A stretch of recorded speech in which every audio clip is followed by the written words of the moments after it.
सहारे इनका शरीर ठीक चलता रहता है। और जो परमात्मा कबीर जी की शरण में नहीं आते हैं वो वृद्ध अवस्था के अंदर एक महान कष्ट को भोगते हैं। हम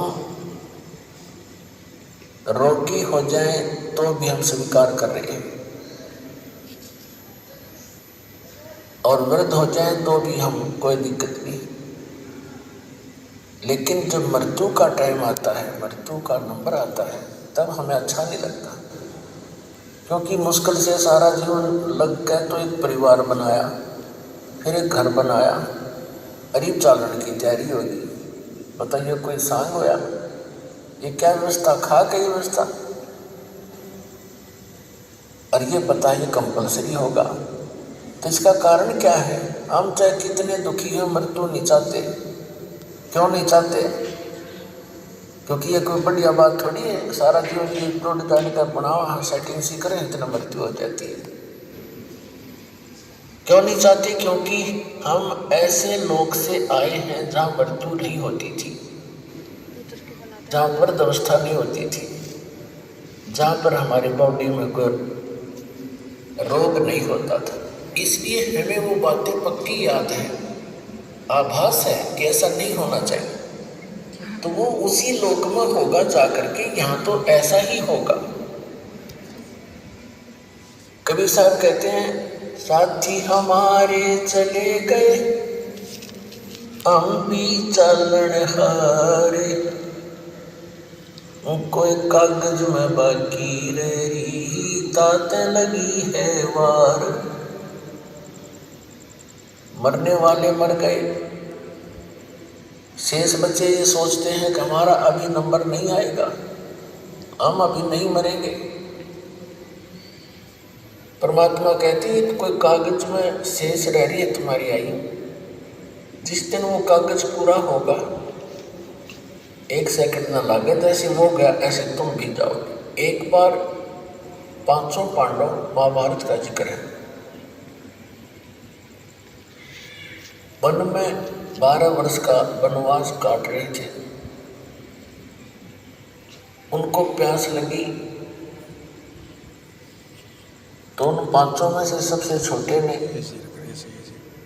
ऊपर चढ़कर वृक्ष पर इधर उधर देखा। उसको थोड़ी सी दूरी पर एक तालाब नजर आया। तालाब ही वहां पर जल स्रोत होते थे पीने नहाने धोने के उस समय में। तो नकुल सबसे पहले उस तालाब पर जल लेने के लिए पात्र लेकर गया। वहां आकाशवाणी हुई कि पहले मेरे प्रश्नों का उत्तर दे, फिर जल लेना। नकुल ने इधर उधर देखा, कोई दिखाई दिया नहीं। उसने जल भरना चाहा, वो वहीं पर मृत्यु को प्राप्त हो गया। कुछ देर इंतजार करके दूसरा गया। उसने देखा भाई तो मरा पड़ा है, प्यास से मर गया। उसने सोचा जल पानी ले चलता हूँ, उन शेष का तो जीवन बचाओ, वो भी बहुत प्यासे हैं। आकाशवाणी उसी प्रकार हुई कि पहले मेरे प्रश्नों का उत्तर दे, पीछे जल लेना। उसने भी अनदेखा करना चाहा, वो भी मृत्यु को प्राप्त हो गया। ऐसे ऐसे 4 मृत्यु को प्राप्त हो गए। 5वां जब युधिष्ठिर सुन गया कि भाई आए नहीं, क्या बात है, देखो जाकर के उसने देखा सब मृत्यु को प्राप्त है। उसने सोचा ये तो प्यास से मर के मरूंगा, मैं भी जल तो पी लूं, ये शौक तो हो ही गया। उसने भी पात्र उठाने की चेष्टा की जल के लिए, तभी आकाशवाणी हुई कि मेरे प्रश्नों का उत्तर दे, बाद में जल लेना, नहीं तो तेरे भाइयों जैसी हालत तेरी हो जाएगी। और यदि तो मेरे प्रश्नों का उत्तर दे देगा, तेरे भाइयों को भी जीवित कर दूंगा। युधिष्ठिर ने कहा कि बोल कौन है तू, कहाँ दिखाई तो दे नहीं रहा। तो उनमें से एक प्रश्न था कि इस संसार में सबसे बड़ा आश्चर्य क्या है। युधिष्ठिर ने उत्तर दिया, सबसे बड़ा आश्चर्य है कि हम प्रतिदिन सबको मरते देखते हैं, लेकिन अपने मरने की चिंता तो नहीं करते। तो कहने का भाव ये अपना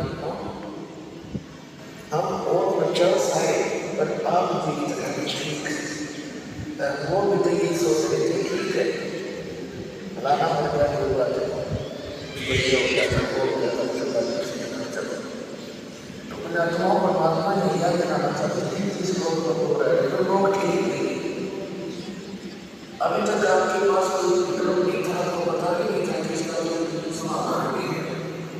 अब लोग का जो कंप्लीट कोर्स है और पूरा समाधान है और बहुत ही आसान है।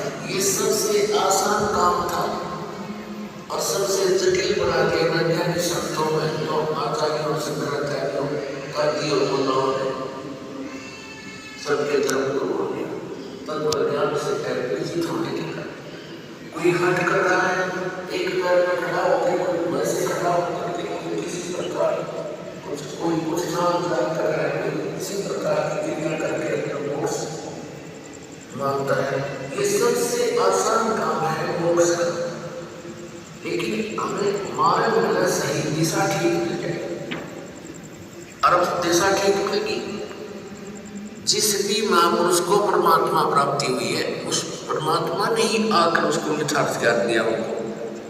उनमें से कौन कौन है? आदरणीय धर्मदास साहिब जी, आदरणीय मुल्कदास साहिब जी, आदरणीय नानक देव साहिब जी, आदरणीय